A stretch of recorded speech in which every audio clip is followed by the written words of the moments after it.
All right, all right, all right. We are ready to go. I think I'm live, and yeah, I am. How late am I? According to my own phone, I'm 1 minute late. So for those of you who are saying, "Ooh, he's late again," look, you can be late, and then you can be Linus late.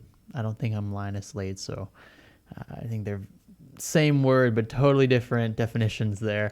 But with that said, I am here to pretty much just answer questions, talk with you guys, hang out. I was away on vacation. The first time I've actually taken a legit vacation since I got out of college, and even well during college I was taking a few trips here and there, spring break and stuff, but it was never just myself and well, I wasn't married or really dating anybody then, so it's not really equitable.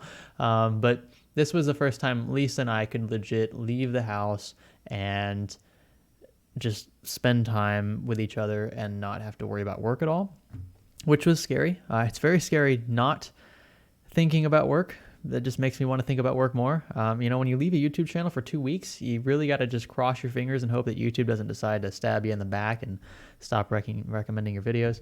And I don't know. Like we're getting back into the scheme of things. I think that it's going to take about a month to really get back into the cycle to where YouTube's like, okay, this guy's actually being serious about it again. We'll start pushing his content to some people.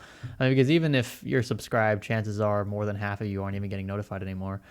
So that's just how YouTube's done things. That's how we've had to adjust. All of us have to deal with that. Some of us are seen in a more favorable light when it comes to the algorithm right now, and that will probably change in a year. And a year from now, some other channel, maybe some new channel we've never heard of before that's, just, I don't know, comes up overnight, suddenly becomes the new hot channel that rises to stardom. So it's just one of those enigmas we'll never really understand, is that algorithm. But I can tell you this, I'm going to keep producing content as long as some of you watch it, and as long as I can still pay the bills. This will be my full-time job, and I will dedicate every day that I possibly can to producing content and hanging out with you guys in these live streams. What am I doing? Why is my chat so tiny? Like the little box up there is small. Oh, it's because I have the emoji box. Oh, there we go. All right. We are, let's see, ready to answer some questions. I see a few people. Marshall says, "Glad you're back. I appreciate the warm welcome back. It's good to be back on the grid." We were in Tahiti, and Tahiti it reminded me a lot of Hawaii. It's not as modern. It has more of a I don't want to say third world vibe. It's definitely like a developed country in a sense, and they're still controlled by the French. It's French Polynesia, but it reminded me a lot of Hawaii. It just had nicer beaches, and not so American looking cities. So it definitely felt more like, I don't know, it felt like you were in an island in the Pacific. Whereas if you're in Hawaii, like unless you're on the coast, if you're in like one of the, Honolulu or wherever. I've been to Hawaii, so I kind of know what I'm talking about if I remember correctly. Honolulu was more, I mean, it was just hotels everywhere. And Waikiki Beach, that was very pretty. Sandy Beach on Oahu. That island was freaking gorgeous. We spent obviously a lot of time there. But Lisa and I were in Tahiti. We took a cruise that took us to some of the islands. Bora Bora was beautiful. We went to Raiatea and Taha'a, I think is how you say it. We also went to Huahin, I think is how you say it.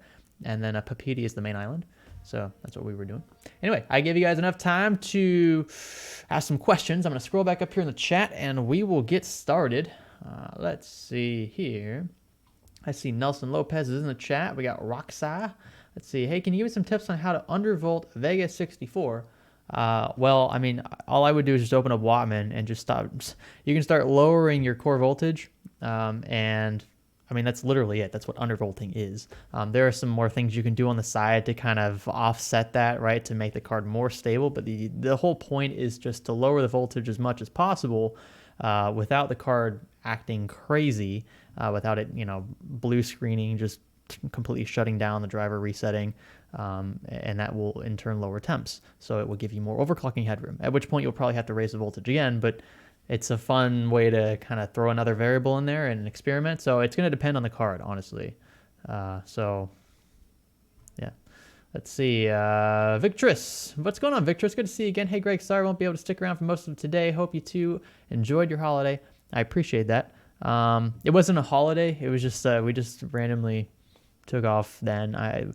We were looking for the cheapest tickets to go because it ain't cheap to go out there, and I don't think anytime soon we're going to be doing anything big travel-wise because that was a big chunk of change, so we were saving up a long time for that. I think we are going to just be working. I know Lisa's got to go back to Germany very soon, and yeah, that the plane tickets to and from that are already a pretty big hit, so it sucks. It sucks that she's not able to stay here permanently yet. We're still working on that. But we just took off just a random 2 weeks just at the end of February, early March, just because that was just when we found the cheapest tickets out there. Perks of working for yourself. That's one of the advantages, I guess I should say.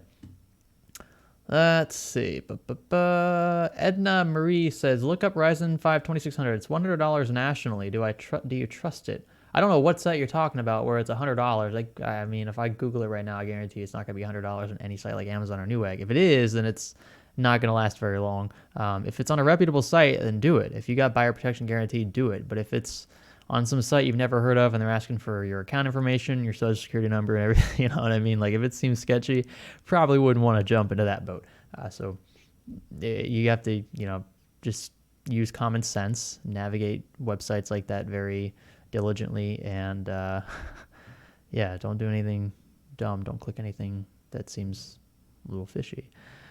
Let's see. Chamtro124. I'm thinking of getting a new card. Should I get the GTX 1660 Ti or the RTX 2060? I think for most people, the 1660 Ti is going to be fine. I mean, if you're going to game in 1080p, even 1440p, I think the 1660 Ti is a solid card for that. It's also going to save you some money in the long run. The RTX 2060, honestly, I think that card would have been better without the dedicated RTX stuff baked into it. I know the Tensor cores and the RT cores are just an extra chunk of Turing that really is going to go unused for the most part unless your entire game library, which would now consist of like 2 or 3 games, can properly utilize those Tensor and RT cores. So, if you want to use DLSS and experiment and ray tracing in games, DXR, then go for the 2060 if you have cash to burn. But I would say for most people, the 1660 Ti is going to be the better buy. And I have a feeling that's how it's going to be. It is a slightly cut down version of it, though. It's not the same card. So the 1660 Ti will perform slightly worse than the 2060. But in most cases, I would say it's still going to be, a solid upgrade, depending on what you're coming from, obviously. Okay, here. JR Roche. I should know how to say that. I'm sorry. Any suggestions for a mid-range streaming CPU? I have a GTX 1066 gig, a really good CPU for that. I just feel like this is like the obvious choice. The R5 2600, the 1600, those are really good CPUs. You can find those for as cheap as $140. The R5 1600. 2600 will give you slightly better memory support, so you'll be able to run XMP out of the box. You will be able to overclock slightly higher most of the time, even on B350 boards. So that's really cool. B450 really doesn't matter. It's just going to cost a bit more. And if you're going to game while you stream, then I would say, yeah, definitely the R5 2600 or 1600. But if you're going to just stream, you could get by with, like, if you're just doing what I'm doing now, you could stream at like a bit rate of maybe 5 megabits, 10 megabits per second, and you could probably get away with a Core i5, a locked Core i5, or even an R5 1400 or 1500X. So it really just depends on how pristine you want it. If you got some money to burn, again, go hard, go on the paint, and spend more money on the better CPU. But you could get by with a lot less. I feel like people, they feel like they have to justify spending more money for something they might not actually use because they don't fully understand it, or they're not sure exactly where they're going to see themselves in a year doing this stuff, streaming and playing games with friends and whatnot. So you just have to think for yourself, think smart, and decide if it's worth it. It's an investment. It's your money. So at the end of the day, you need to make the call and be able to feel good about it at the end of the day. You don't want buyer's remorse. That's like the worst feeling. Buyer's remorse is like one of those things that just doesn't disappear, with time. Like every time you see the thing that you bought that you shouldn't have paid that much for, you're going to remember that feeling, and it's just going to weigh on you every time you see it. So make sure that you look into it. Do your research and decide what you're going to do and what will be best for what you're going to do. Intelitech Studios. What phone are you using? I'm using my Galaxy Note 7. Yes, I know, I'm a rebel. Look, nothing wrong with Galaxy Note 7. I'm not the biggest fan of TouchWiz. That's kind of why I strayed from Samsung to begin with, although it's getting a little better. I'm using the Pixel 3 right now, and the Pixel 3 is a beautiful phone. The camera is freaking good. The front-facing cameras, I think, are even better than 95% of front-facing cameras. Not only are there two cameras, but you also get that AI baked in. You get that, the portrait mode effect, and it's really accurate with the front cameras. The back camera, it's kind of hit or miss, but I really like it. It's a stock, raw Android experience. That's what I'm used to. That's what I loved back in high school when I was buying, Galaxy Nexuses and what was it? We had the LG Nexus phone. What was that called? The Nexus, I don't even remember. What was the LG Nexus phone? I can't remember. Nexus 4? I'm gonna look it up. Hold on, let me see. I can't go on without. Let's see. Nexus LG. It was called not the 5X, not the Nexus 5. It was like 4. It was like, was it the Nexus 4? Is that what it was called? Yeah, the Nexus 4. That's it. Yeah, the Nexus 4 was well, I remember that one very well. I was almost in college by that point, and my friend had that phone, and I loved it. And we would always buy and sell phones, swap our SIM cards. That was how I got to play with the new mobile tech. And he had a Nexus 4, and I really wanted it. So eventually, I'm pretty sure I bought it off of him. And I enjoyed that thing for a long time. I loved back when we had the notification LEDs. Like, I love being able to customize those to like different colors for different things. Like, I'd have it blink red if it was like an email. It would like blink green if it was a text message. It was very cool, very fun to tinker with that stuff. You don't see the notification LEDs anymore, mainly because we just use the OLED screens. Just like you either have the always on display or some other thing to manipulate the notification light. Let's see here. Scrolling down. A Tupin asks, when do I get my next star? Okay, so the way YouTube does the member rankings, I can only give you, so up to 6 months, you can only get up to 3 promotions, which is why you have 4 stars. I'm pretty sure that the next promotion is either at 6 months or a year. If you've already been a member on the channel for more than 6 months, then it's definitely a year. And I wish I could change that. I don't expect you guys to be members for years. If you are, that's awesome. But I wish I could have a way to reward you guys for being members for half a year. Like, to me, that's a long time. That's really cool. Not something that I expected many of you to do. I appreciate those who do. That's why I try to give you guys shout outs in the chats. And yeah, so I know the 4 stars suck. Like, you want that 5 star. It's really cool. 5 stars is really cool, but I just couldn't do it. Like, I could change you to 5 stars, but then all the people below you between 3 and 6 months would also be 5 stars. And then it wouldn't be as special. So that's just how YouTube tied my hands. Let's see. Bazinga says, how long until she can come back? So it depends. She should get her interview pretty soon.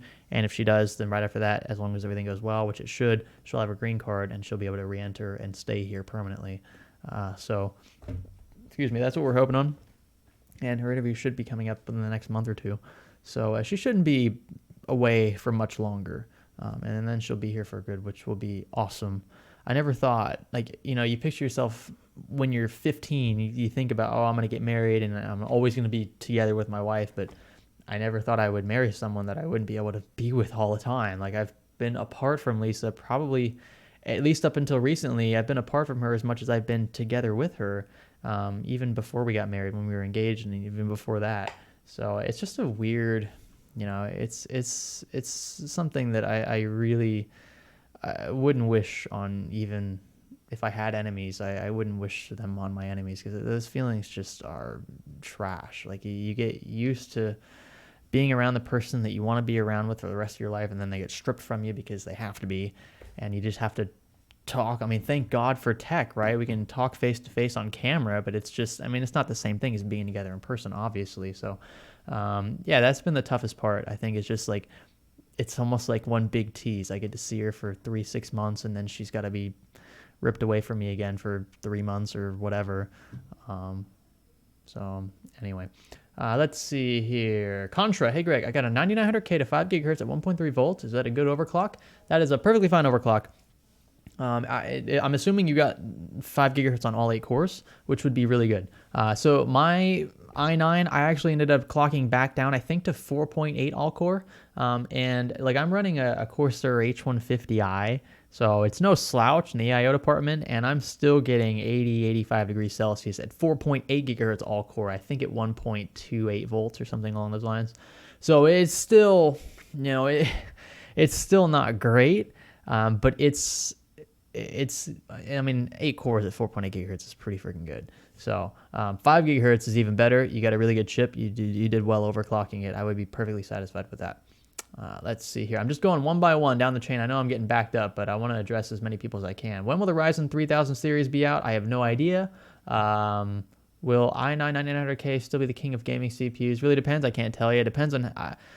it's not only going to depend on the architecture, but also how high we can overclock these chips. And things are looking really good. I mean, from what we've seen so far, it looks like 3000 series chips are going to be very close contenders. I mean, Ryzen 2 already is. So if Intel doesn't do anything within the next year with 10 nanometer stuff, which we don't know, maybe they might even totally skip 10 and go to 7 or even 5, which I think they're already starting to work on now, 5 nanometer stuff. We'll see. I mean, literally neck and neck competition. I really think it's going to be close this time around. I knew going into Ryzen, especially Ryzen 1, that this wasn't going to be better in terms of gaming than the Intel CPUs. I made a video talking specifically about that, and a huge chunk of the AMD fan base just railed on me for being uneducated and not knowing what I was talking about and being an Intel shill, blah, blah, blah. Turns out I was right, and I knew what I was talking about. I mean, just looking at the specs we'd already seen from Ryzen 7, there was no way that a Ryzen 5 CPU is going to perform anywhere close to an i5 in the same price point. Now, things have definitely picked up, and Ryzen 2nd Gen closed the gap, definitely. We had the issue with the Infinity Fabric RAM frequency dependencies that were alleviated and fixed more or less with Zen Plus. So that's good. And yeah, I mean, look, Ryzen is the value proposition. 9 times out of 10, if you want to do something productivity-wise, if you want to game and stream, I'm going to tell you to do it with Ryzen, just because it's going to be easier on the wallet, and it's not... you're not going to see a huge difference between that and gaming with a CPU that's going to cost quite a bit more from the blue team. That said, though, the 9900K is still the gaming king. It is still the best CPU you can buy right now for gaming in the consumer market, period. Unless you do something really weird with some other CPU that I haven't heard of, that's the best CPU. So if you want the best, pay up. But in my opinion, you'd be perfectly fine with even something as low as a Core i5 or a Ryzen 5 CPU. I mean, most people probably wouldn't even be able to tell the difference if you did some blind benchmark test. Anyway, I'm going to scroll down here. Let's see what we got. We got any of the juicy stuff down here? I got let's see. I just scrolled through something. Super chat. Scroll through a super chat from Zach Vasquez. $1.99 super chat, my dude. I appreciate that. Zach. He says 2700X with 32 gigs of RAM, overkill. Depends on what you're doing. For games, 32 gigs of RAM is definitely overkill. For content creation, not necessarily. I use 16 gigs in my content creation rig, and I get by perfectly fine with that, but I'm sure there are certain situations which I'm limited by even 16 gigs. So 32 would be like the most I would ever want in a system that would actually make sense for the things that I do. And if you're including productivity in your question, I'm not sure if you are, you didn't say that, but if you are, then 32 gigs is fine. If you're just gaming, you'd be fine with 16 gigs. 2700X and 16 gigs of RAM is perfectly fine. That's a perfectly valid combination, even for streaming. Unless you're running like 40 Chrome tabs at the same time, we're gonna have a video coming up on that very soon, by the way. You're gonna be fine with 16 gigs. So yeah, that's kind of the magic number. It used to be 8, now it's 16. I imagine at some point 32 will be the minimum, but right now we're doing good. Let's see here. Got any good stuff? Pyro, I answered your question about Zen 2. Let's see. Scrolling down here. Oh, we have a new member from Kevin Standage. What's going on, Kevin? Now that you're a member, you have access to emojis. That's really all I can offer you. And a cool shout out every time I see you in the chats and the live streams. I'll be sure to give you a shout out. I'm pretty sure your comments are prioritized to an extent. Maybe they're not. That would be cool if they were, because then I could like even be even more interactive with members. But you'll get a little badge next stream. It'll be a star, and hopefully that makes you feel kind of special. And then you get the emojis, and yeah, that's really kind of it. I'm trying to sell you on this, but hopefully you feel like you got your money's worth at least for a month. Try it out. If you don't like it, cancel the membership. It's all good. There's nothing super special that I can offer you. I actually think I'm going to be shutting down the Patreon very soon, because I have not been able to. I just haven't been able to do the things I wanted to do with that platform, and the people who have subscribed to it and have donated over the past couple years. So I definitely have some making up to do there, and I think what I'm going to do is I'm going to roll them all over into the membership, YouTube membership thing. If they don't want to do that, that's fine, but I'm just going to let them know that the site will be closing, and that I'm going to push all that stuff back into YouTube members, because I just think it's a more integrated process. Patreon is totally separate. It's more difficult to stream there. I can do live streams specifically for members here. We can also set up special roles in Discord, in our Discord server, which we share with Brian from Techie City. That's a very cool way to interact with you guys. We have a donor channel where I can talk more one-on-one with you guys, and I have plans to, I keep saying this, I have plans to do live streams solely for you guys once a month at least. And we play lots of games together and stuff. We're going to be playing games again in the Discord after this live stream, so stay tuned for that if you want to ball up with it. Usually it's PUBG, but I imagine very soon we'll get involved into Apex. I even want to get into some Sea of Thieves, so we'll see. Sentito Tech, i5-8400 for video editing, perfectly fine. Like, I've edited on i3. It's not going to be the best. You have to keep your, realistic expectations, but it's fine. You'll be okay. And you can even use the IGPs now on the i5s, i3s, and i7s to accelerate your rendering. So it's actually even better to use Intel CPUs for that kind of stuff. If you're using like Adobe Premiere Pro, then yeah, it's even more of a kick toward Intel, because Ryzen CPUs don't have those IGPs. The only ones that do are the G processors, right? The 2200G, the 2400G. But on Intel's side, pretty much every processor, with the exception of Xeons, a few of the F SKU processors, and anything else that specifically says no IGP on board, will be just better in the rendering experience, sometimes even in the scrubbing, because you have that extra graphics horsepower kick when it comes to rendering, and doing things that'll stress a little more the system than just the threads of your CPU. All right, scrolling up here, let's see. Alex says, would you join Floatplane? I haven't talked about this actually. I never made any announcement or anything about it. I'm not sure if I even should. But at CES, I met with Luke and Linus. They messaged me. It was like 9 p.m. I'm just hanging out in the room editing videos with Lisa. I get a message from Luke. He's like, hey, dude, you want to meet up for dinner, for noodles? And I was like, heck yeah. I was like, sure. And I was trying not to fanboy it too hard. But I was like, yeah, we're just hanging out. So I asked if Lisa could come. They said, of course. We met with them, and they basically, they kind of gave us like a float plane pitch. They're like, hey, we have plans for this. We want you to be one of the early adopters. And I'm like, yeah, like you had me at high, like I want to do that. I want to not only diversify my portfolio in the sense that I want to be able to push my content to more than just YouTube, because I don't think YouTube's going to be like the only source it's not the only source of content anyway, but it's, still, if something happens to the channel here, I'm screwed. Now, I don't expect Floatplane to totally pick up the slack there. It probably won't, but it's a special way for me to post behind-the-scenes stuff, give you guys early access for those who are interested. We'll do some really cool stuff, I think, on the Floatplane channel. So that will be coming up soon. Again, I'm not sure if I should be talking about that. I mean, it's no secret that Floatplane is still in the works, but Luke is very excited about being able to officially, roll it out here soon. And I was honored to be asked to be a part of the early launch. So they're, I know they have Kyle, and I'm not sure who else kind of throwing stuff out there now. And they're building their server bases and everything, so they'll be able to handle a lot more of the videos. So yeah, I'm excited. We'll be at LTX as well. I need to email Colton back. I haven't done that yet about where to stay, where to book a hotel, and all, because I have no idea. I've been to Vancouver one time, and that was to drive through it. That was it. So I gotta figure out what I'm gonna do. But I will be at LTX too, so I'm excited about that. And yeah. So yeah, Linus and Luke are very cool guys. You can tell Linus is very business oriented. I mean, that's why he's where he is now with LMG, and it was exciting to meet him and officially talk. I'd seen him before, like I had stood right in front of him, but it didn't feel right to like say, Hi, Linus. My name's Greg. I'm from Science Studio, a channel you've probably never heard of, but yeah, I like your content. Like, I didn't want to be that guy. So I kind of kept my cool. He probably thought I was being a dick by not talking to him because he probably expected me to say something to him because I'm sure he knows I know who he is.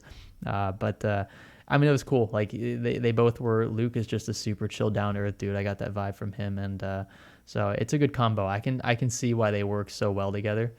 So I'm excited. And it'll be cool to see the other guys as well in the industry at LTX. So stay tuned for that. What's going on, Goldenrod? Goldenrod pops in. He says, hello, everyone. G-Rod, we're going to be balling up in PUBG after this, right? We're going to be balling up in PUBG? We'll see about that. All right. Yeah, Chris says, NVNC, get that NVIDIA encoder ready to go on touring. I'm actually using that right now, believe it or not. Now, I'm not sure if Streamlabs has updated. I know OBS has, but I'm not sure if the Streamlabs side of OBS has updated the encoding stuff for Turing architecture. I know it's supposed to be better, and it's supposed to look like the image itself. I'm pretty sure is supposed to be better as well.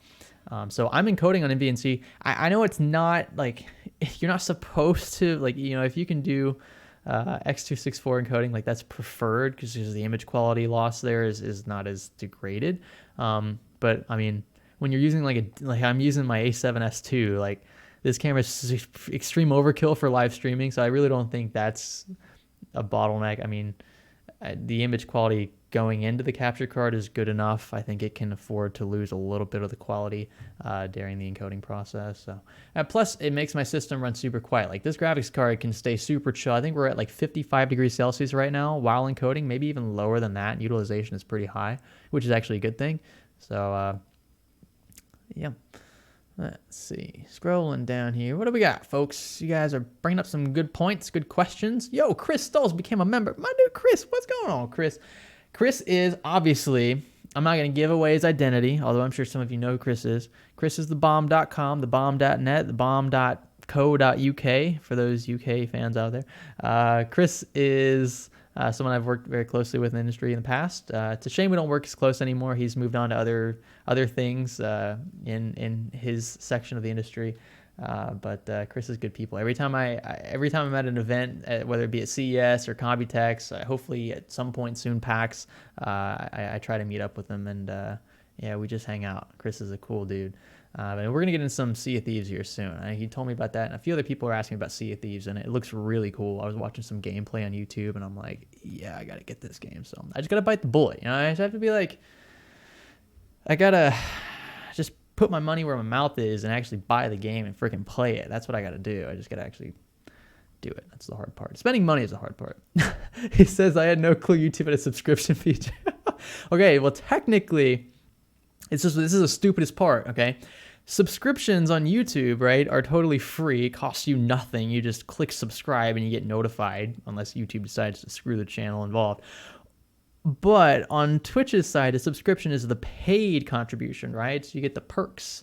And that on YouTube, the equivalent of a Twitch subscription is a channel member. So if you click the join button underneath this video, it's over there somewhere if you're on desktop. That join button is essentially the same thing as a subscription button on Twitch. Not exactly the same, but there's some similarity there. You get the badge icons or whatever. I talked about this plenty of other times, but anyway, if you want to try it out, you can try it out for a month. It's like $5. I get like $3.50 of that. That just goes straight into my AdSense revenue, just like I would get, pennies on the dollar for every view that I get on actually it's less than a penny on a video. So yeah, it adds up. So it is appreciated. I appreciate that, Chris. Let's see here. Scrolling down. What do we have here?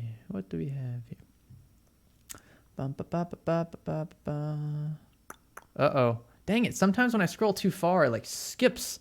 Ghost Potato says, my boy Science Studio is going to LTX. Sign me up. My dude, all right. I like that. Yeah, they're doing a lot of stuff with dream hacks now. It's going to be pretty epic. So I don't know too much about it. Never worked with that company before, so that'll be interesting. And of course, being able to hang out with other tech tubers, that's always fun because we have very different personalities, I feel like. Some people are, I feel like most of the tech tubers are exactly the same on video as they are in real life. So for instance, when I met Kyle, my first time at Computex a couple years ago, I expected him to be a little different than he was in Like I figured like his camera persona was like that was the point. Like he was trying to be kind of verbose and creative and you know, I don't want to say exaggerated, but you know, colorful on camera because that was his thing. Like that's what made people want to watch him because he was very entertaining. He's the exact same way in real life. Like he's the exact same way, and that's really cool. It means you're you're real. Like you're not trying to hide who you are in real life on camera. Paul's the same way. Like Paul is a super chill dude. Kind of like Chris is. Like Paul and Chris have a lot in common in my opinion. I'm not sure if they agree with that, but they're just just very respectful people. It's just really cool to actually like get to meet the people that you watch on screen. Like it feels weird saying that now because people have told me that before, but I hope to at some point be at the place where I can look back on this and be like, wow, people are talking about me that way. That to me, that would be so cool. Like that being on the other side of that, I'm sure it would probably get old after a while, but that's just got to be like the coolest feeling ever. It's like subtle. It's like subtle fame, I would say. Like people in your space know who you are. And I would say people that are around the 1 million sub mark or past that are in that space. So that's really cool. Bazinga says, have you met Kyle or Lyle? Not sure. One of the nights we were at a party, it might have been Lyle. No, I'm just kidding. Kyle is he's exactly who you see on camera. That's why I respect the guy so much. He's real. That's all I want. Like, look, dude, you can have opinions that are totally against mine. This is more of a personal reflection, but I've always been cool to people who are just upfront. Like they're super, direct with you. I appreciate the blunt kind of like attitude. You can be blunt without being rude. I think there's a fine line. But it's something I've come to respect because I think too many people in today's day and age kind of sugarcoat and just fluff things up for the sake of being afraid of, hurting people's feelings. And look, I'm not in the business to hurt people's feelings. I'm not really in the business to make people feel that much better about themselves either. I'm just going to tell you exactly how it is from my perspective.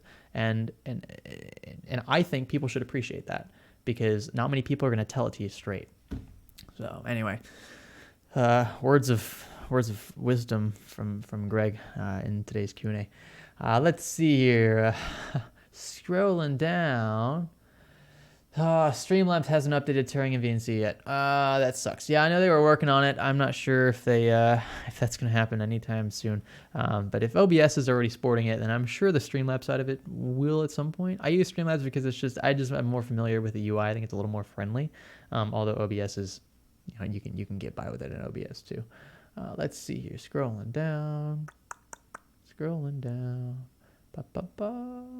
Let's see. Pat G says, I guess I need to be popular to get a question in. No, Pat G. You just need to be persistent and have just a little bit of luck. So congrats, Pat G. You wasted your question making a statement that actually wasn't true because I ended up reading your question in an ironic fashion. So GG. Okay. Jason Christoph. $10 super chat. Actually, $9.99. He shorted me a penny, but that's okay. We'll make up for it. I'll send you an invoice. That's all good, Jason. I appreciate it. What's your opinion on the most recent Ryzen leak? If true, 8-core Ryzen 3rd gen for $300 will be identical to 9900K. Okay, I've already talked about some of the leaks in a dedicated video. I hate to just kind of dish that video on you, but that's why it exists because I think some of these leaks are a little out in left field. But for all intents and purposes, they might be real, right? I'm not going to discredit them entirely because nobody has solid proof that they do or don't exist, except for the people who are, sorry, that was probably really loud, except for the people who are designing them or planning to market them. So, look, I hope that's the case. I really do. And it looks like we're going to get somewhat similar performance. 7 nanometers is going to be big no matter what. On an efficiency scale, it's going to be a big deal. And Intel's 10 nanometer stuff is not looking too bright at this point in time. They're already looking to 5 nanometer production, like we said earlier. So if that tells you anything about Intel's confidence in their current design cues, I think that AMD is going to really bring it home. I have no doubt that they'll sell these like hotcakes. It just all comes down to the pricing. If the pricing is true, then that'd be fantastic. But don't believe everything you read online, especially from certain sources that are just known to throw out this garbage that just like is totally unfounded, or if the same source that's been wrong in the past is now saying the same thing again. Keep your ears perked. Don't totally buy into this stuff. Always keep a bag of salt in your pocket because you never know when you're going to need it, especially when you're surfing on the web. Let's see here. Chris says, heads up, I won't be at PAX East. Rip. That's all right, though. It's okay. It's all right. I'll see you at Computex, right, Chris? I'm pretty sure I'll see you there. You were there last year and the year before that, so hopefully you are. See, scroll up, Bazinga. I missed this. Here is money for a bill, so you can now help Lisa clean. Bazinga. Was that you on Twitter that I replied to? I gotta find this tweet because it was somebody. Bazinga, you need to change your Twitter name to Bazinga on Twitter so that I know it's you, because you have a different name on Twitter, I'm pretty sure. Anyway, somebody had tweeted something about how I needed to help Lisa clean or like something. She was like, I need him, Lisa said, I'd be really happy if you helped me do this or that or whatever. And my response was basically like, I pay the bills. Like, I'm working, basically, is what I'm trying to convey. And I take that seriously. Like, I think that is, like, at least in the current config that we have. What are you doing? Bazinga paid the bill. I'm not clean. Here's a cleaner. I'm not cleaning right now. What is this? Your Bazinga paid the bill. Is this? Dang, it's so nice. You're gonna clean now? Is this bleach? No. It's like, that's bath spray. That's for the toilet. oh, so I shouldn't spray it on you? No. Oh, darn it. Okay. No, we all confirmed. You all see it. He has to clean now. Anybody want some bleach? This is actually all planned, right? This is our cleaner. It says cleaner plus bleach. There's definitely bleach in here. Kills 99.9% of bacteria. So that's a plus. And Pepsi is and viruses. Pepsi's always scared from the vacuum cleaner. Pepsi. And Pepsi. Are you scared? Pepsi game. She's pretty pissed off that you're holding it right now. No. Okay, thanks for the cleaning stuff that I won't use. You have to prove, Bazinga. Okay, all right, I'll clean something. I will take a picture as soon as he cleans. I'll clean something, woman. All right, thank you, Bazinga. Hey, that was fantastic. That's what you were talking about. Yeah. Did you know all along that's what you were gonna be doing? Yeah. Yeah, she knew. Woman. Yeah. Now everyone's saying I need to clean the setup. I need to make things extra shiny. GG. Someone just asked in the chat, how do I win giveaways? I mean, if there was a scientific formula to win a giveaway, I'm pretty sure I wouldn't tell you what that formula was. So, yeah, there's my answer to that one. Anyway, thanks Bazinga for that huge super chat. You could have done that with just like $10, dude. I appreciate it. Bazinga is always contributing. I don't try to solicit that. He's always throwing money at us and telling me to take Lisa out on nice dates. And Bazinga has definitely become a household name now. Thanks to you, Bazinga. We appreciate that. Let's see, Caraco Fire. I don't know how I said that. $10 super chat. I'm going to get through these real quick. I've learned a lot from your channel over the years. Thank you for all the knowledge you've shared with me and the community. I appreciate that. Look, I don't claim to be a saint. I don't know everything. Sometimes I act like I know stuff, and then I get completely wrecked in the comments because it turns out I didn't know what I was doing. But that's why I make these videos. Like, I don't claim to be a pro at everything I do. In fact, most things I learn at the same time, if not just before you do in the video. That's why I say thanks for learning with us. But I try, I try to keep up. I try to learn as fast as I can, and it's definitely an uphill battle for sure. Tech is always changing, and there's always something new coming out you have to catch yourself up to speed with, and yeah. So for those who are still here, who have stuck around even through the trying times, the times when I've got it totally wrong, I appreciate it because this is one big learning process, and I don't, just because the channel's name is Science Studio doesn't mean that everything we do is going to be 100% accurate all the time. I wouldn't want anyone to assume that. And I will always try my best to correct anything that I mess up because I think that integrity is an extremely important, valuable, and difficult to find trait in today's day and age, especially online. So thanks for taking it seriously. And thank you for the super chat, Keroak Fire. I appreciate that. Let's see. Games Lord, why are people insisting on the RX 580 being a 1080p card? With a good CPU, it's a decent 1440p card. High 1440p, very high Forza Demo 4. I'm not sure I would use Forza Horizon 4 as like my token game to pitch the 1440p thing. I mean, if you try to play Shadow of the Tomb Raider, let's say, in 1440p on an RX 580, you ain't going to have a fun time. I mean, it's just, you're not going to get that 100 plus FPS run that you really want unless you severely drop in-game settings in some games, especially the newer ones. Same thing, Assassin's Creed Odyssey. So it obviously depends on the game. I mean, I could play friggin' Dota 2 with a RX 580 in 4K, no problem. World of Warcraft, whatever. Like, you can make exceptions to every statement for the most part out there, especially in the tech space. But I think a lot of what you're hearing regarding the RX 580 being a good 1080p card has to do with the fact that, for one, you can bump that frame rate up hardcore while still keeping a really high in-game setting in a lot of the newer titles. And that's probably why people say that. Now, that's not to say that the RX 580 is not a good 1440p card. Obviously, it is, but you have to make some compromises, just like you do in 1080p over 720p or even 480p or 540p. Who cares? You can say that about everything. But the conventional 1080p resolution is extremely popular. It is the most popular resolution by far, according to Steam surveys, and that's why I think it's pitched. So there's your explanation. RX 580 can still game in 1440. It can still game in 4K, but you got to make huge compromises in some cases. So there you go. Let's see here. Scrolling down. Did I miss a couple things? I feel like I missed. That was you, Bazinga. I didn't know that. All right. I gotta send me another tweet, Bazinga, so I can remember who you are on Twitter. I gotta change the. I gotta make sure that I know who you are. That way, when I address you in the future, I'd be like, yo, Bazinga, and I can actually tweet at you, especially when you tell us to go on a date or something with the super chats that you throw at us. I can tag you on Twitter and be like, yo, this is like, you bought us dinner. We appreciate it. I can like make it feel more personal, so you're getting some sort of ROI. I feel like that's like the least I can do. Let's see. Would you prefer a 1440p monitor or a 4K monitor, Hassan? I have talked about this in several videos, actually. The 1440p monitors, for the most part, are going to be my preferred panels because they typically have higher refresh rates for the same price as 60 hertz 4K panels. You can find some really beautiful 4K panels, but most of them aren't going to be above 60 hertz. And I much prefer a higher refresh rate over a higher resolution. That's just my preference. I think past a certain viewing distance and screen size anyway, 4K becomes redundant. You can't really even tell the difference between the two.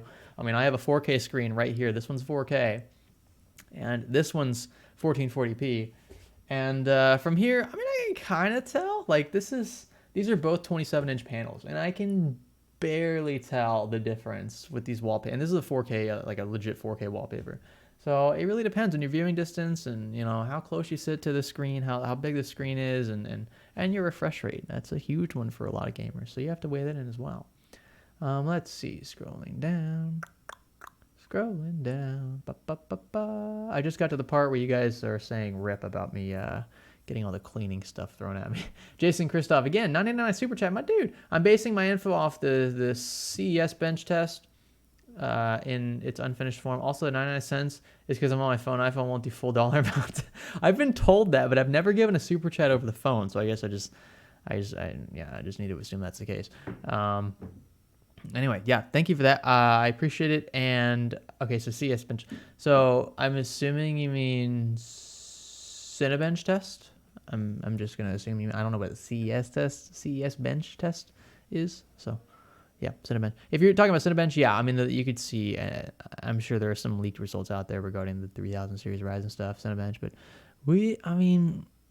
that's cool. But I can mock up some crap in Photoshop that makes an i3 4150 look like a 10-core behemoth.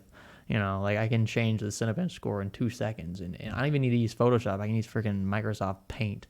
So, yep. Anyway, let's see. Scrolling down here, some of you guys saw Pepsi. That's really cool. I know I'm really behind on the chat. Clean household incoming. Oh, plot twist. Bazinga is Lisa. That's pretty good, Belkantar. That's a pretty good one. That would be that'd be a killer ending to a movie. That's for sure. Let's see.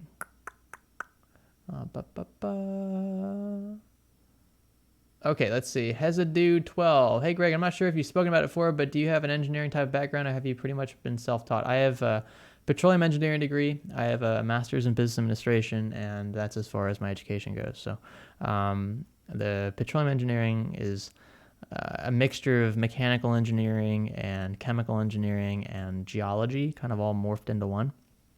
So we take a lot of the same classes that they do. But a lot of that really has nothing to do with what I do in this industry. So I would say this stuff here, like what I'm doing in this space on this channel, for the most part, is self-taught. If you want to call self-taught like me watching YouTube videos and reading articles, that's really about the extent of it. So, yeah, I mean, this stuff is pretty much self-taught. My engineering background really doesn't overlap with this too much. Although, it helps when sometimes we talk about certain things like thermodynamic properties of metals and stuff. Like I learned about all that in my Thermo 101 and Thermo 318 classes and whatnot. Like that's all fluid dynamics. Like you could probably make a case for some of that stuff helping with my, general understanding of custom loops and stuff, because I've built probably close to a dozen custom loops, maybe a little more than that. And it's fun just to kind of experiment with liquids and try new things and monitor pressure drops and stuff through turns and bends.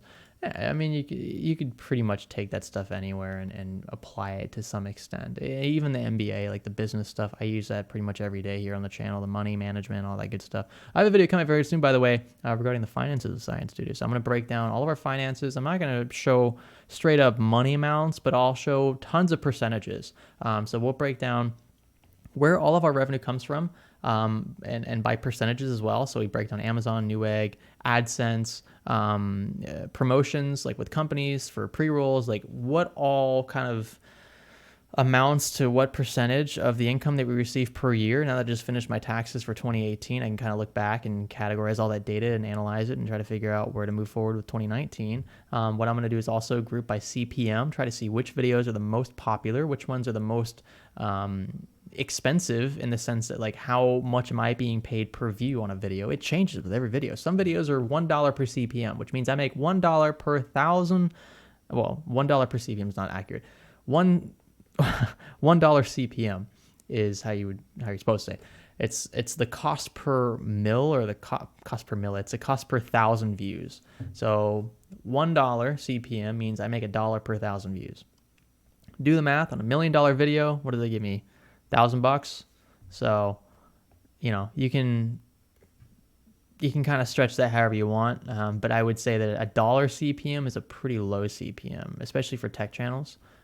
Typically, CPMs for tech channels are anywhere between $2 and $4. A lot of my videos hover between, I would say, 1.5 and 3. It just really depends. Some Craigslist videos are really high CPMs. I don't know why. I think the word Craigslist is just like, for some reason, that's just a huge target for a lot of bidders in the advertising space. So, I plan to do a video talking about all of this in depth, so you guys can understand more or less how the money is generated, where it comes from, and what videos basically amount to what amount of revenue that we earn per year. So I'm going to break it down. Like I'm going to show you the top 25 videos, and basically those top 25 videos are going to be sorted by percentage of total revenue for the year. So like there are some videos that, and you could probably figure out which ones they are. Some videos literally amounted to 7 to 10% of my entire year's income in terms of AdSense, which is that's pretty crazy. So let's just throw a number out there. If you assume that I made $10,000 in a year from AdSense, from all the videos I've uploaded, which that's pretty low, but let's assume I made 10 grand. $10,000, 10% of that's $1,000. That means that I would have made $1,000 from the top video, right? And if you assume I made $50,000 in the year, then that would be a $5,000 video. If you assume I made $100,000 that year, that'd be 10 grand from one video. But the problem is there are only a few videos like that on the channel, and it starts to taper off rather quickly. So a lot of videos don't even break 100,000 views on this channel. And those videos, even if we assume a $2 or $3 CPM, aren't making very much money, right, in the grand scheme of things. So they'll contribute to 0.5% or 1% of the total year's income, at least in the AdSense side of things. So it'll be fun to talk about. I think you guys will enjoy it. It's a different perspective, and I think you guys, I just think it'll be a fresh take on income and expenses without really revealing how much I make. Although you guys can put two and two together. Like, I'm not a millionaire. I don't make a ton of money. I live comfortably enough, but I will tell you that it sucks not knowing exactly how much you're going to make every year. You don't know. Like, I have the channel could just totally fall apart tomorrow and I'll make nothing for the rest of the year. And that would suck. I'd have to go out and get a real job, you know? So that uncertainty is like, that's a burden that I take on as a self-employed individual.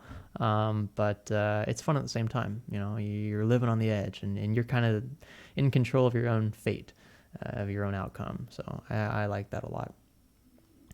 Let's see. Malix Alex says builds.gg is hosting a contest. Did you up a build up for it? Did you up a build up for it? I think what you're trying to say.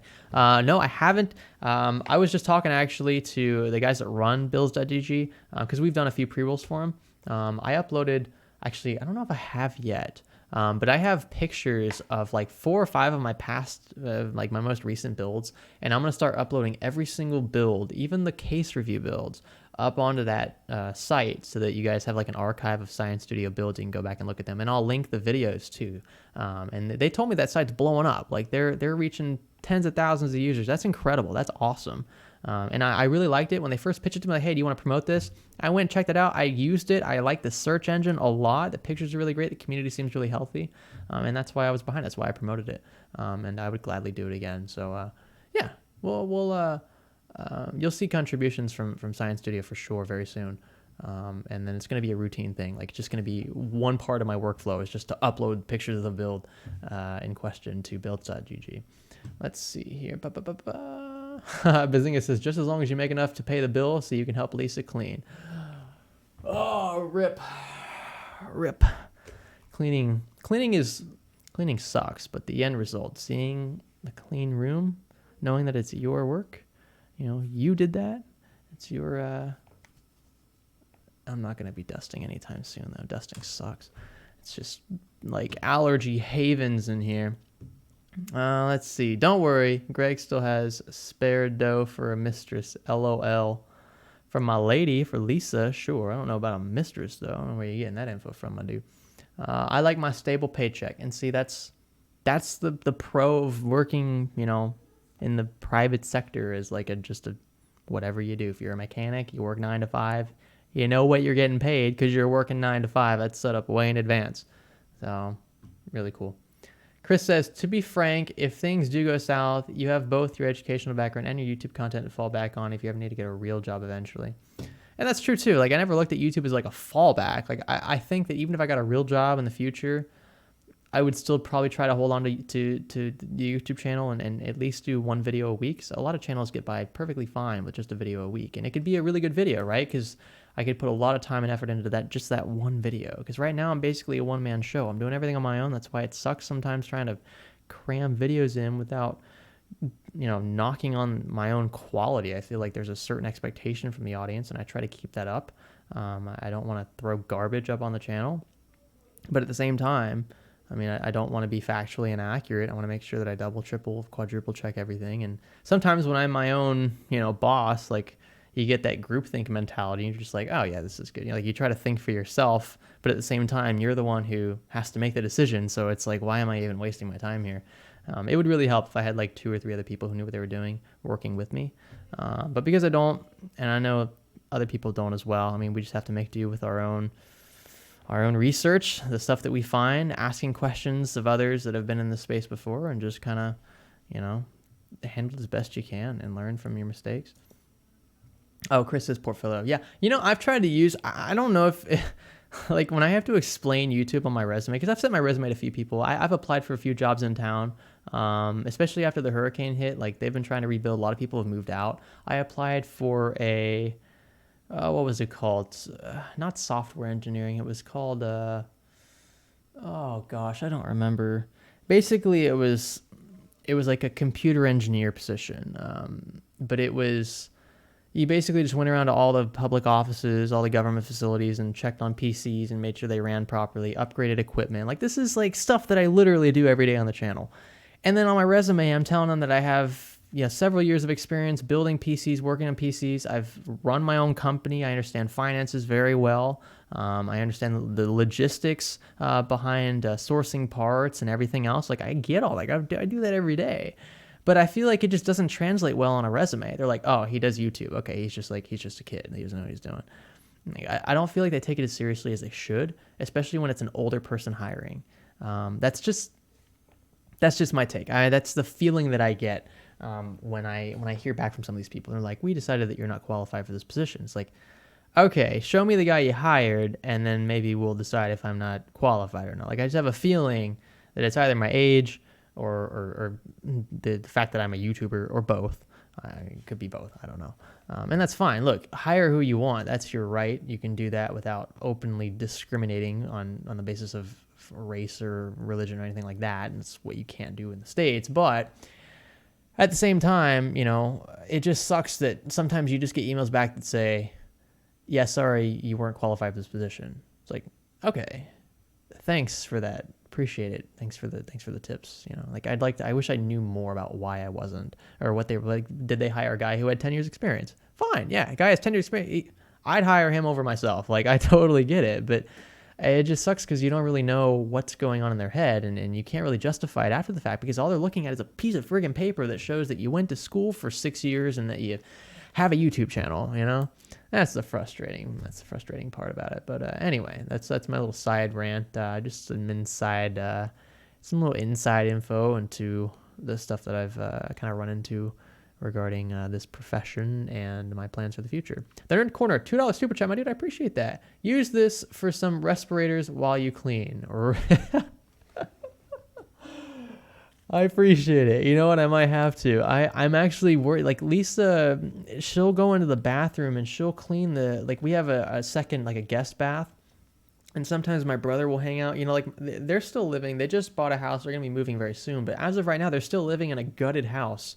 The house that I filmed in right after Hurricane Michael hit, like Cat 4, Cat 5 hurricane that just wiped everything out on the city side of where I live. And, so I try to tell them, like, come over as much as you can, spend the night. I don't care. Like, this isn't a big apartment, but I want them to feel like they can come over at any time. I would prefer them to stay here.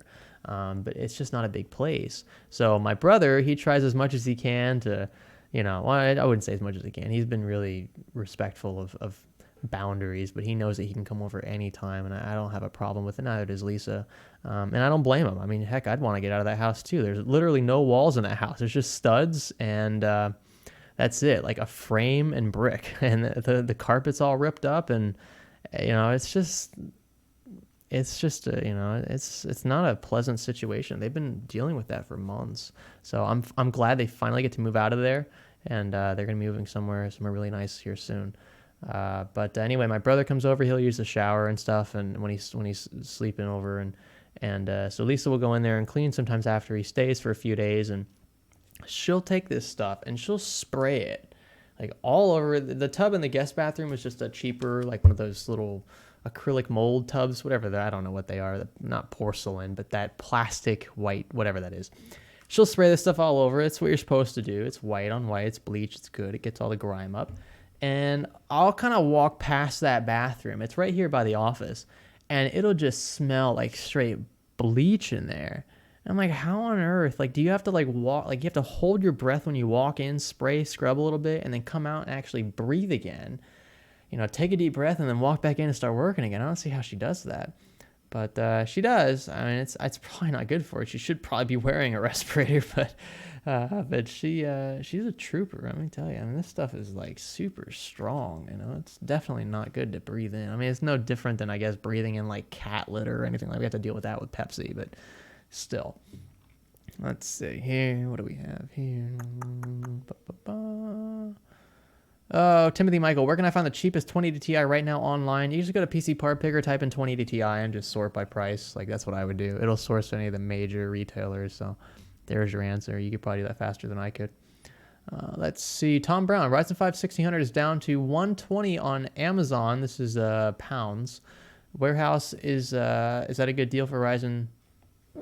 Excuse me. Is that a good deal for Ryzen? Okay, I'm confused. You said Ryzen 5 1600, Tom, and then you say Ryzen 3 1200 below that. I'm kind of if you're talking about Ryzen 5 1600 for 120 pounds, that's a really good deal. In euro, I would say, or in pounds, I would say especially. Let's see here. Scrolling down. Yeah. The Greg Egg says, happy daylight savings, by the way. Tell me about it. I woke up this morning. Actually, I went to sleep realizing that the clock on my nightstand, which is just like a generic analog clock, hadn't adjusted. And my phone had. I'm like, why is my phone not syncing up to the time on the clock on the nightstand? And in comes that daylight savings realization. Oh, I am so screwed in the morning because it's like 4 a.m. now. So, yeah. Ugh. Timothy Michael, would you trust buying a 20 Ti on eBay? I have plenty of videos talking about buying on eBay. In a general sense, yes. You have the eBay buyer protection guarantee. Let's see. Type A Taiwan 10. If she is on payroll, Lisa could get workers' comp for health issues. Yeah, but wouldn't that workers' comp come out of my pocket? I mean, to an extent it would, right? I'd have to look through the logistics. I'm not sure how that's all paid for. But, yeah, I mean, the money's coming from somewhere, and the government probably ain't going to be paying up too much. That would be a really weird way to manipulate the system anyway. It seems really sketchy. I have considered, though, once Lisa becomes a permanent resident, it's really funny. So when she has her green card and she can stay here, she's called, this is legit, this is what they call them, a resident alien. So it means that you're not a naturalized citizen, but you can live here permanently. That's literally what that is, a resident alien. I'm not even sure if she's even going to apply for citizenship after. I mean, the citizenship part of it's just another freaking BS thing to tackle. She's got to take all these stupid tests, and she's got to know more about freaking U.S. history than most of our presidents know. And so, yeah, it's going to suck. But yeah, so we don't know about that yet. But yeah, I totally forgot what I was just talking about. Anyway, let's see what we got here. We're going to answer a few more questions, and then we'll wrap this one up. I appreciate those of you who are watching, about 180 viewers, so it's not bad. I mean, look, we've been gone for 2 weeks. We're still trying to work our way back into the good graces of the YouTube algorithm, so I don't expect this to be a super simple thing, and we're going to get thousands of views and blah, blah, blah. But you guys have been very... very cool, very chill. I appreciate those who have stopped by, especially on a Sunday night or Monday morning, Monday afternoon, wherever you live on planet Earth, to watch this. And if you're watching this in post, like maybe after the fact, I appreciate you as well, because I know it's not as cool watching this in playback, So for those of you who are watching in playback, how's it going? Let's see. A couple more questions. I'm lining this one up. What do we have here?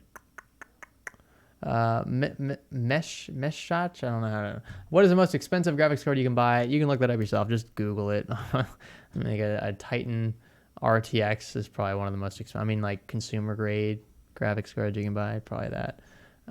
But let's see here. Yeah. In the UK, daylight savings time only happens at the time March 31st. Yeah. So Tom, actually, yeah, it's the same way in Germany, right? So every time Lisa is in Germany during daylight savings and I'm not, like sometimes we're 6 hours apart. And then other times, for like 3 weeks or so, we're 7 hours apart. So it's definitely something to adjust to. But yeah, I think I don't know exactly. I mean, like, I get that like Germany and the UK, they're really high up in terms of latitude. Like they're on the same line as Newfoundland and Maine and Boston, Massachusetts. Like they're really high up there. So the time changes and the time of day that you have and all that stuff. It takes a little longer for them to adjust because they're so much higher up on the hemisphere, but pretty much everyone in the U.S. adjusts. I mean, everyone in the U.S. does adjust at the same time. So I don't know why we do it differently. I mean, I guess it just has something to do with the fact that there is more or less daylight depending on the time of year. But yeah, we've had to deal with that. So let's see here. What's the best of these two monitors? BenQ, Zowie. I have to look it up. Look, here's how you narrow it down. ViewSonic and BenQ are both good brands. I would say BenQ's probably slightly better in terms of just historical context, but all you got to do, look at the prices. Which one's more expensive, okay? Oh, I actually wouldn't even start there. Type of panel. IPS, TN, VA. If you got IPS, go with the IPS. VA is the second best. I'd go with TN last if I could help it, if both prices are the same. Then go with the highest refresh rate. Obviously, if we're assuming the resolutions are the same, then really just the screen technology and and the refresh rate are the only differentiating factors. If the refresh rate's the same, then it's just the screen technology. And if the screen technology is also the same, then just go with the one that looks better, or that has the better warranty, or that comes from the brand that you trust more. There's your answer. So without actually opening up and looking at both of those and reading through the specs, that's what I would do. Let's see. Yeah, daylight savings started to help farmers. Yeah, I mean, they're like, I understand some of the historical context behind daylight savings, but it is, I mean, that goes back to like, oh, no, time zones is what I'm thinking of. Time zones with Ben Franklin. Maybe, am I? I think Ben Franklin was one of the first, or maybe he was daylight savings. I think Ben Franklin was daylight savings too. I don't know, I get them confused. But anyway, yeah, I know the daylight savings has to do something with farmers, especially in the Midwest. And like the time of year, like when they like grow the crops and when they harvest the crops, and so they can bring them to market sooner or later. Anyway, yeah, this is an agriculture studio, but that's something I'm sure is very Googleable. All right, folks, I appreciate you guys watching. We're going to conclude this one. It's 10:06. If you guys want to ball up on some PUBG, maybe even do something else, like maybe we'll get in some Apex or Sea of Thieves or something, join the Discord down below. It's totally free. It's linked in the video description. Just click on the little show more button below this if you're on desktop. Expand that, click the Discord link. You'll find Brian from Tech Yes City is also in there, and Brian pops in from time to time as well. Sometimes he even plays games with us, so that's cool. But if you want to play games with us right now, my voice is kind of shot, but I will definitely join you guys who want to play some PUBG or something. So hop into that, and we'll chat it up some more. You guys have been dope. Tom, you asked about my thoughts on Huawei. I literally made a video about Huawei like 3 weeks ago, so go back. Just type in Huawei Science Studio. Video's up there for you. There you go. And yeah, we'll be ready to go. You guys have been awesome. I'll catch you in the next video. This is Science Studio. Thanks for watching. Thanks for learning with us. Feels weird doing that live, but I feel like I have to say it at this point. I'm compelled.